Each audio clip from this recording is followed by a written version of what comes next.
Bonjour, j'espère que vous allez bien. Pour ma part, écoutez, ça va très bien depuis la semaine dernière, je suis ravie de vous retrouver.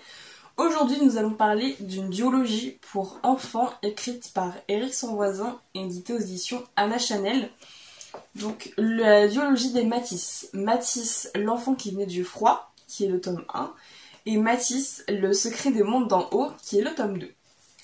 Cette duologie faisait partie de la collection des Teenagers 2168, qui d'ailleurs je pense correspondait à une année. Ce sont d'ailleurs les deux seuls livres de cette collection. Il y a quelques instants, je vous ai parlé de la maison d'édition Anna Chanel. Eh bien, j'ai la tristesse de vous annoncer que vous ne pourrez jamais retrouver ces livres neufs. Pour la simple et bonne raison que la maison d'édition a fait faillite. Elle a été placée en fait en liquidation judiciaire le 6 avril 2011 et elle a officiellement mis la clé sous la porte le 28 mars 2012. Donc je pense qu'il y a plusieurs raisons au fait que la maison d'édition elle est fermée. Et j'ai ma petite opinion là-dessus. Je vais peut-être pas forcément le mettre en avant dans cette vidéo. Mais voilà, il y a des trucs qui, d'après ce que j'ai compris, c'était une maison d'édition principalement axée sur les enfants, d'ailleurs même que axée sur les enfants, ce que je trouve personnellement un petit peu dommage de s'axer uniquement sur les enfants, parce que si vous regardez bien, sur les maisons d'édition qui éditent des livres pour les enfants, hormis certaines qui sont là depuis quelques années maintenant et qui sont bien dans le secteur, bien dans le milieu et qui sont bien ancrées, qui ont vraiment une position de force et qui sont considérées comme des références de la maison d'édition pour enfants, les autres, elles bénéficient toutes d'une aide d'une autre maison d'édition. Alors ce que j'entends par là, c'est que si vous regardez bien pour Gallimard par exemple, Gallimard, il y a Gallimard Jeunesse. Il y a plusieurs maisons d'édition qui font ça, il y a également Flammarion, avec Flammarion Jeunesse, et si vous regardez bien, ils ont quasiment tous les trucs comme ça. Il y a Hachette, avec par exemple Hachette Heroes. C'est pas forcément pour les enfants Hachette Heroes, mais ce que j'entends par là, c'est qu'ils mettent beaucoup de Disney dans les Hachette Heroes. Mais si vous regardez bien, en fait, il y a beaucoup de maisons d'édition qui fonctionnent comme ça.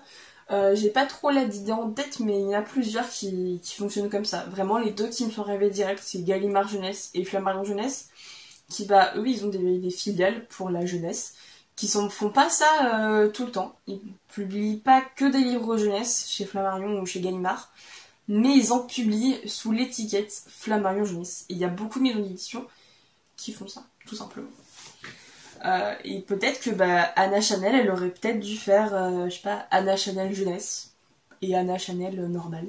Et peut-être que cette maison d'édition serait encore parmi nous aujourd'hui. Concernant les livres, pour le tome 1, nous sommes à 192 pages et pour le tome 2, on est à 194. Je trouve que ça va, honnêtement, sachant qu'il y a des chapitres où ça dure une page. Les chapitres les plus longs, c'est 5-6 pages recto-verso, donc ça va encore. C'est écrit quand même assez gros. Je sais pas si vous voyez bien de là, mais c'est écrit vraiment très gros sur les deux livres. Voilà. Après, pour les livres, pour le prix de ces livres-là, ils coûtaient neuf 13,50 €. Ce que, personnellement, je trouve ça très cher. Si j'avais dû acheter, ces livres-là neufs, 13,50 €, je l'aurais pas mis. Moi, je m'étais laissé tenter à la base pour le tome 1. C'est le tome 1 que j'ai découvert dans une librairie solidaire, que moi je l'ai acheté 3 €. Vous verrez pas, mais c'est écrit ici 3 €. Et en fait, je m'étais laissé tenter par le tome 1, et quand j'avais vu à la fin qu'il y avait un tome 2, alors c'est bien parce que c'est marqué apparaître prochainement, c'est sorti 2 ans après. Le prochainement, on n'a pas tous la même définition du prochainement, je crois. Mais voilà, donc je me serais peut-être pas laissé tenter, en fait, si je l'avais dû l'acheter neuf. Parce que 13,50 € pour ça, je trouve ça très cher. Je vous explique pourquoi. Le papier du livre, il n'est pas d'une qualité exceptionnelle. Il est d'une qualité moyenne. Autant il y a des papiers, il y a des livres que j'ai en papier où là tu te dis, mon Dieu, j'ai l'impression que le papier va se détériorer sous mes doigts. Autant il y en a, ils sont un peu plus épais et tu sens que c'est un peu plus robuste quand même. Lui, il est d'une qualité moyenne, vraiment. Vous voyez un peu le papier d'imprimante, bah, c'est un petit peu plus épais, mais pas beaucoup plus, quoi. Une qualité moyenne. Pour la couverture en carton, on est sur une couverture en carton normale. Pour la qualité de collage du livre, enfin d'assemblage du livre, on est sur un dos collé, ici. Donc c'est la technique la plus courante. Voilà, après j'ai également remarqué il n'y a pas très longtemps qu'il y a des résidus de colle qui sont au-dessus des pages. Alors c'est pas dérangeant pour lire le livre. Honnêtement j'avais lu le livre avant de m'en apercevoir, mais en fait c'est un petit peu... je pense qu'ils ont dû faire comme ça, vous voyez, histoire de bien compacter le livre. Sauf que bah, ça a un petit peu bavé, ils ont mis un peu trop de colle et ça a un petit peu débordé. Donc bah, ça fait pas forcément très, très joli et très esthétique. Sinon la couverture, bah, c'est une couverture très simple. Pour la première de couverture, la quatrième de couverture elle est également très simple. Le dos il est également très simple, enfin, il n'y a rien, il n'y a pas de fioriture sur ces livres-là. La qualité d'impression elle est plutôt correcte pour le premier tome. Pour le second tome je vais revenir. Mais voilà, c'est des livres qui se maintiennent bien, qui sont quand même assez robustes. Les miens ils ne sont pas neufs, hein. Après ces livres-là sont impossibles à trouver neufs. Mais voilà, donc c'est des livres qui sont bien, mais ils sont pas d'une qualité exceptionnelle non plus. Par contre, honnêtement, entre le tome 1 et le tome 2, je trouve que le tome 1 est plus qualitatif que le tome 2. Alors oui, nous avons un travail d'impression sur la couverture un peu plus important. Pour la première de couverture, ça ne se voit pas. Pour la quatrième de couverture, ça se voit. C'est en fait fait pour être un dessin comme ceci. Et que tu vois bien la ville. Donc voilà. Après, je trouve ça sympa, mais sans plus. Ils ont, je pense, voulu faire un dessin de pluie. Parce que dans le livre, il est dit qu'il pleut. Ils ont donc fait des petits traits blancs, sauf que moi, ça me fait beaucoup plus penser à un défaut d'impression de l'imprimante. Genre, l'imprimante, elle est en fin de vie. Enfin, la cartouche, elle est en fin de vie, là, et vous savez, ça bug. Je trouve que ça fait plus ça comme effet. L'espèce de petite chose en plastique pour protéger la couverture, il y a ça sur beaucoup de livres aussi, je crois que quasiment même tous les livres, ils mettent une très fine couche de plastique pour protéger, que ça fasse un effet bien lisse, bien brillant, c'est un effet très joli. En fait elle est en train de se décoller de partout, elle se décolle d'ici, enfin ça se décolle de là, ça se décolle de là, ça se décolle de partout, et surtout du devant, ça ne se voit pas mais là le devant, ah mais j'y mets mon ongle tranquille dans la couverture, vraiment la couverture elle est déglinguée. Alors après, je suis d'accord aussi que c'est peut-être dû au fait de leur ancien propriétaire qui n'a pas forcément pris soin de ce livre-là. D'accord, je veux bien, mais dans ce cas-là, même des coins, par exemple ici les pliures de livres, vous savez quand tu ouvres ton livre, là ça fait une pliure. Bah même les pliures, en fait tu vois des bulles d'air du plastique qui se décolle et qui fait bulle d'air entre le carton et le plastique. Donc je veux bien pour les contours. Que ce soit les anciens propriétaires, pour les côtés là, c'est pas les anciens propriétaires le problème, c'est le livre. Aussi pour l'impression, autant tu as des pages où c'est très très foncé, très très noir, mais plus tu avances dans le livre, et plus pareil, l'impression a eu un problème. Il y a vraiment des parties où c'est gris clair. Voilà, là c'est gris clair, voilà. J'ai eu du mal à lire cette partie-là. Enfin vraiment il y a des moments où t'as un peu du mal je trouve à lire parce que bah, c'est gris clair. Alors parfois c'est gris un peu plus foncé, parfois c'est gris un peu plus clair et parfois c'est noir. Je comprends pas pourquoi. Mais je trouve que niveau qualité c'est pas forcément dingue non plus. Après si je devais trouver un élément positif à ce papier là on va dire que il est moins jauni. Voilà. Mais voilà donc c'est le seul truc. Après lui il est sorti 2 ans aussi avant. Donc c'est pas ça aussi qui fait que... Mais voilà, alors ils ont voulu faire un effort en travaillant plus le tome 2 que le tome 1, mais je trouve que c'est un peu raté parce que c'est fait, mais c'est un peu... j'ai l'impression qu'ils ont voulu le faire, mais qu'ils ont voulu bâcler le truc et que c'est un peu mal fait du coup. Donc c'est bien d'avoir voulu mettre cette chose, hein, de vouloir faire un effort, mais sinon bah voilà. Et pour la qualité des pages, du papier, bah, c'est la même qualité que le premier, hein, c'est qualité courante, normale. Voilà, j'ai rien vraiment d'autre à dire sur la qualité du papier en lui-même. Donc 13,50€, je trouve, pour ce livre-là neuf, je trouve ça très cher. vraiment. Après, je sais, hein, il y a énormément de personnes qui travaillent sur les livres, mais bon, quand même, je trouve ça quand même très cher là pour ce que c'est. Alors du coup, si vous voulez retrouver ces livres-là neufs, vous pouvez les retrouver sur Le Bon Coin. J'ai trouvé le tome 1. Vous les trouvez entre 1 et 4 euros à peu près. Donc le tome 1, je l'ai trouvé sur Le Bon Coin uniquement, et sur le 2, je l'ai trouvé uniquement sur Vinted. Moi personnellement, j'avais trouvé le tome 1 en librairie associative, et le tome 2, je l'avais trouvé sur Vinted. Parce que je me suis dit, on sait jamais. Quand j'avais vu que le tome 1 qu'il y avait un tome 2, bah, je me suis dit, on sait jamais, je vais le lire. Peut-être que j'aurai une fin. On y viendra après sur le livre en lui-même. Sinon, concernant l'auteur, eh bien, Éric Sanvoisin, il a exercé plusieurs métiers, notamment au niveau du livre. Il a été correcteur, relecteur, mathiste PAO et bibliothécaire, mais il a également été éducateur et assistant maternel. Donc ici on peut remarquer, c'est que ces activités en fait professionnelles, elles ont toutes tourné au niveau du livre et des enfants.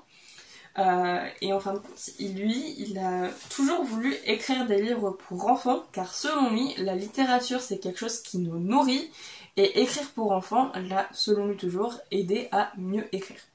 Il est d'ailleurs connu pour écrire uniquement donc des livres pour enfants, comme L'île aux dragons, Le maître des licornes, ou encore Le mystère des buveurs d'encre. Personnellement, je le connais que pour ce dernier livre. Je ne sais pas si vous connaissez Éric Sanvoisin pour d'autres de ses œuvres, mais j'ai pris les 3 œuvres les plus connues de ce que j'avais vu sur Booknote. Maintenant, concernant le livre en lui-même. Alors, dans le tome 1, donc celui-ci, nous allons faire la rencontre de Mathis. Mathis est un jeune garçon qui a 13 ans et qui est atteint d'un cancer. C'est vraiment très gai le début. Hein. Et Mathis, il croit que sa fin, elle est proche et qu'il va mourir. Sauf que pas du tout. En fait, il va se réveiller 154 ans après sa mort. En réalité, ses parents ont pris la décision de le cryogéniser afin de faire en sorte que que la science en fait arrive à faire son travail, à faire des progrès, et que la science puisse le guérir Mathis et qu'il ait une longue et heureuse vie. Et ça va marcher, puisque Mathis, dans son réveil, il ne va plus avoir son cancer.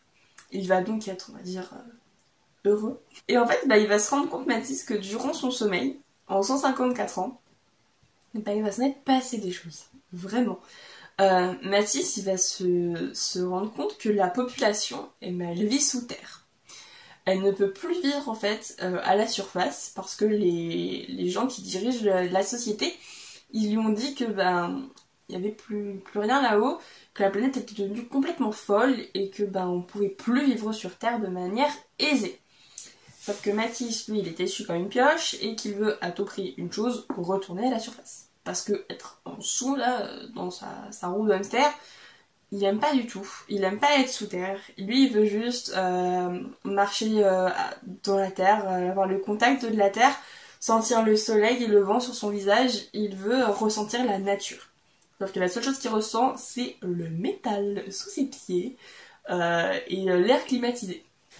Et donc du coup, Mathis, il va assez vite aussi se rendre compte qu'être un réveillé, donc dans cette société, donc un réveillé, c'est une personne qui a été cryogénisée comme Mathis et qui s'est réveillée et qui va devoir accomplir une grande mission en tant que réveillé. Sauf que il a un sacré rôle en fait et il n'a pas forcément envie d'avoir ce rôle-là. Et sincèrement, je le comprends. Dire c'est quoi la responsabilité qu'il a, parce que sinon je vous spoil le livre et j'ai pas envie de vous spoiler le livre. Vraiment. Mais sachez que c'est de la merde, hein, ça truc. Il a vraiment pas sur Mathis. Et dans le tome 2, nous apprenons que Mathis, il a réussi sa mission, à savoir retourner sur Terre. Alors oui, on part clairement sur un spoil, je suis désolée. Mais je vais devoir vous spoiler un petit peu la fin de celui-ci pour parler un peu de lui. Sauf que Mathis, il va se rendre compte que les hauts dirigeants de la ville, ils avaient raison. En fait, que la ville, c'est le Paris, puisqu'on est à Paris. C'est devenu compliqué. Hein. Tu peux marcher tranquille et d'un coup, tornade. Sans prévenir. Une tornade. Ah, c'est très gai, hein. Tu peux aller faire tes courses en dimanche matin et ne pas revenir.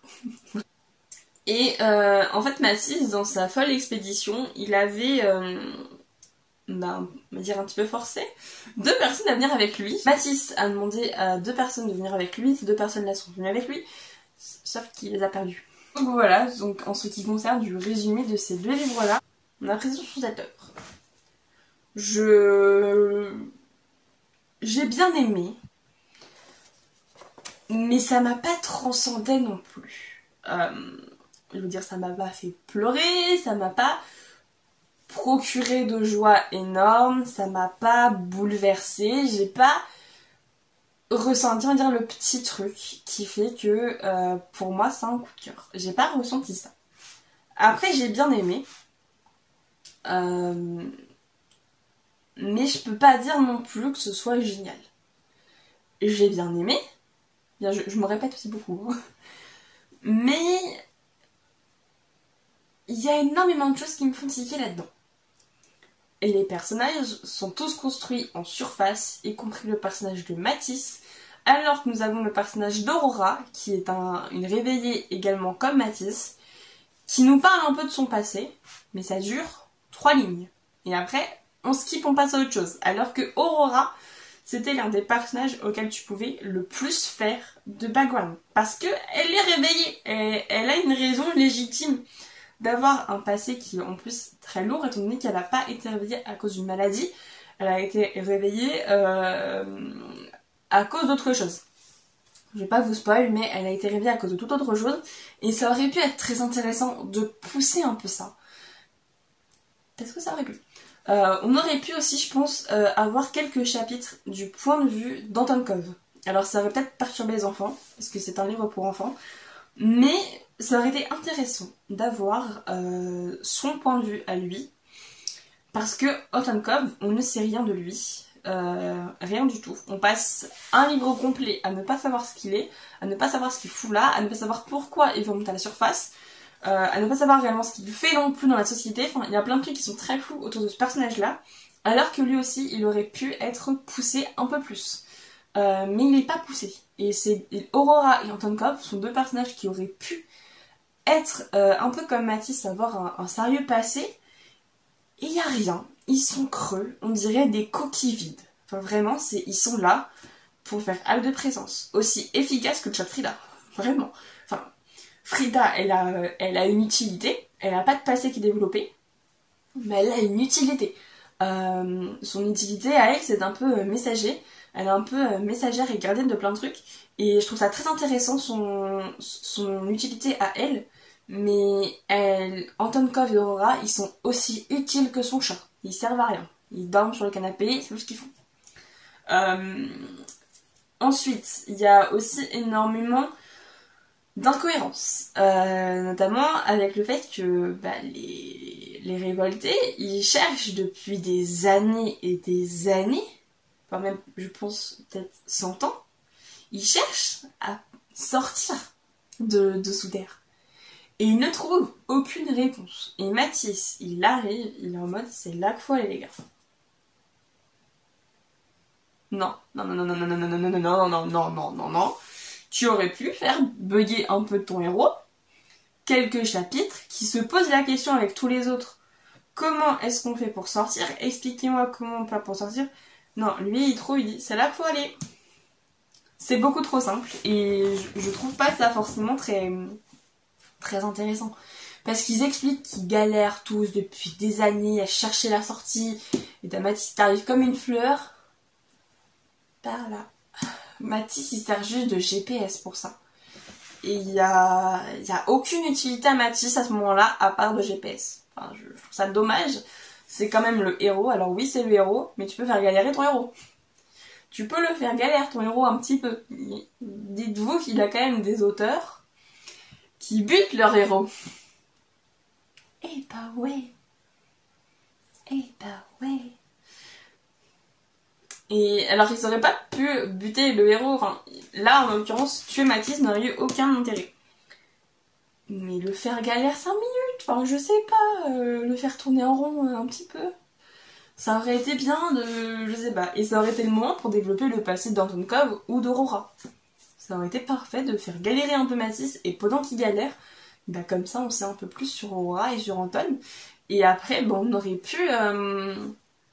comment dire, on aurait pu après comme ça débloquer la situation et dire Mathis il a trouvé parce qu'il a cherché, parce qu'ils ont tout cherché ensemble. Et voilà, sauf que ça n'a pas du tout été comme ça et que c'est nul de pas avoir fait comme ça. L'hiver il est bien construit, mais tous les personnages c'est des plantes. Ils font juste acte de présence et je trouve ça dommage. J'aurais bien quand même aimé avoir une suite à ce livre-là, un tome 3 potentiel. Parce que le tome 1 se termine sur une situation ouverte. Le tome 2 se termine sur une situation ouverte. Je ne sais pas si c'est fait exprès, mais je déteste les fins ouvertes. Je déteste ça. Les deux seuls livres dans lesquels je trouve que ça passe plutôt bien, c'est L'ami retrouvé et La lettre de Conrad, tous deux écrits par Fred Ullman. Je trouve que ça passe. Qu'on ait le mystère. Il n'y a pas vraiment de fin ouverte dans L'ami retrouvé. Non, la fin est ouverte uniquement dans la lettre de Conrad. Je dis de la merde. Mais voilà, donc la lettre de Conrad, c'est une fin ouverte qui est libre d'interprétation, mais je trouve ça très bien. Ça passe très bien. Ça va avec la cohérence et avec l'histoire. Là, t'as juste l'impression qu'il est paumé et qu'il sait pas quoi faire. Enfin, je trouve ça dommage. Je trouve ça nul. Disons clairement les choses. Je trouve ça nul d'avoir des fins ouvertes là-dessus. Surtout que c'est construit pour les enfants. D'accord ? Rappelons-le, c'est construit pour les gosses. Donc, personnellement, si j'étais enfant et que je disais ça, je me disais, mais il arrive quoi aux héros ? Qu'est-ce qui se passe après ? Est-ce qu'ils vont tous crever ? Est-ce qu'ils vont réussir ? Est-ce qu'ils vont tous finalement sortir de la cité souterraine et repartir à la surface, ou tous repartir à l'intérieur de la cité souterraine ? Je vais me posais 1 milliard de questions. Et c'est pas vraiment ce qu'on veut. Donc je pense à la base qu'il y avait un tome 3 qui était prévu pour 2012. Mais que la situation de la maison d'édition a mis fin au projet. Et que voilà. En plus, ça faisait partie de la collection 2100 Teenager 2168. Ce sont les deux seuls livres de la collection Teenager 2168. Donc j'ose espérer qu'il y avait eu un tome 3 sur Mathis. Et des tomes sur Aurora. Et sur ce qu'on retrouve également d'autres adolescents, enfin une autre adolescente en l'occurrence dans le tome 2, et potentiellement avoir une autre trilogie sur un truc comme ça. Et ça aurait pu être très intéressant d'avoir fait comme ça, sauf que c'est pas du tout été fait comme ça. Je sais pas si ça a été fait comme ça ou pas, mais ça aurait été très bien d'avoir du coup une trilogie Mathis qui commence et qui termine, une trilogie Aurora dans la même collection, et une trilogie sur machin, et une trilogie après pourquoi pas sur Bidule, et continuer, vous savez, la collection comme ça en fait. C'est qu'il ça a une cohérence, comme Vampiria. Parce que Vampiria, si vous avez écouté des interviews de Victor Dixon, il dit qu'il y aura au total 12 tomes de Vampiria, et qu'il y aura du coup 4 trilogies. Donc la première trilogie elle est là.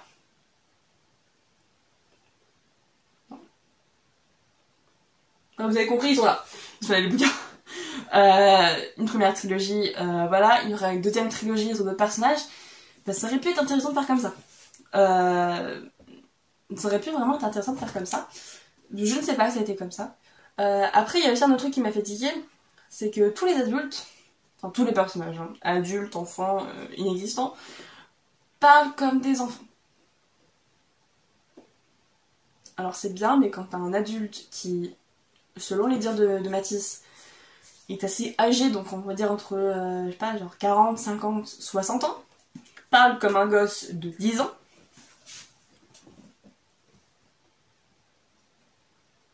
Est-ce que je vais réellement bien m'exprimer ? Merci de me comprendre. Non mais enfin, c'est bien, mais moi ça me fait tiquer. Moi je trouve ça bien, mais ça m'a fait tiquer.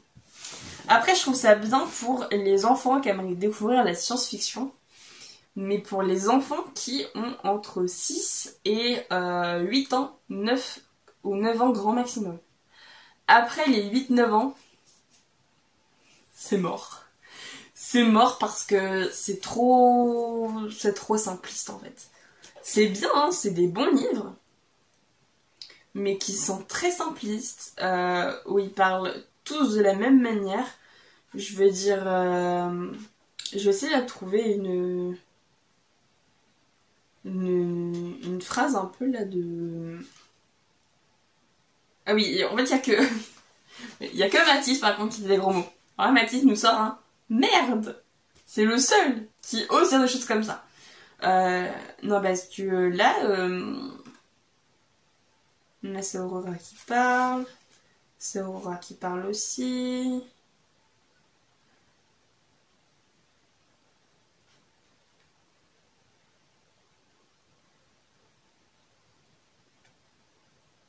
Ah oui. Là, Mathis, il demande à Anton Cobb, il est réveillé. Genre, c'est quoi un réveillé? Il lui dit, bien entendu.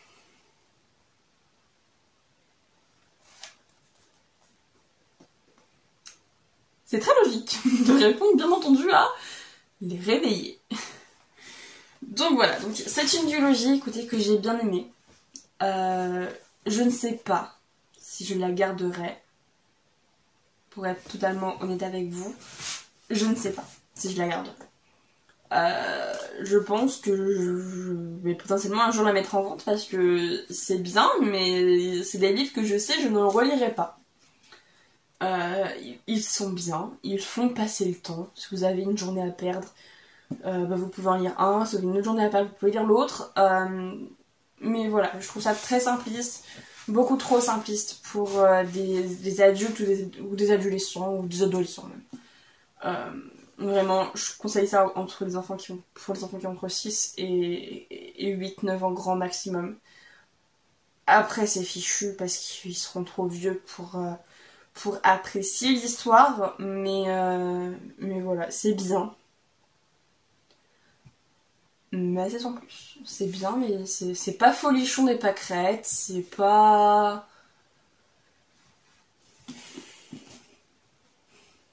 Voilà, c'est bien. Écoutez, je vous dis eh bien, à la semaine prochaine. On va parler du premier tome d'une duologie, je pense. Une duologie que j'aime beaucoup, beaucoup. Et on parlera du coup du second tome la semaine d'après. Donc voilà, moi je vous dis à la semaine prochaine. Et en attendant, eh bien, lisez. C'est bien la lecture, vraiment. Lisez. Et dites-moi les livres que vous voulez lire.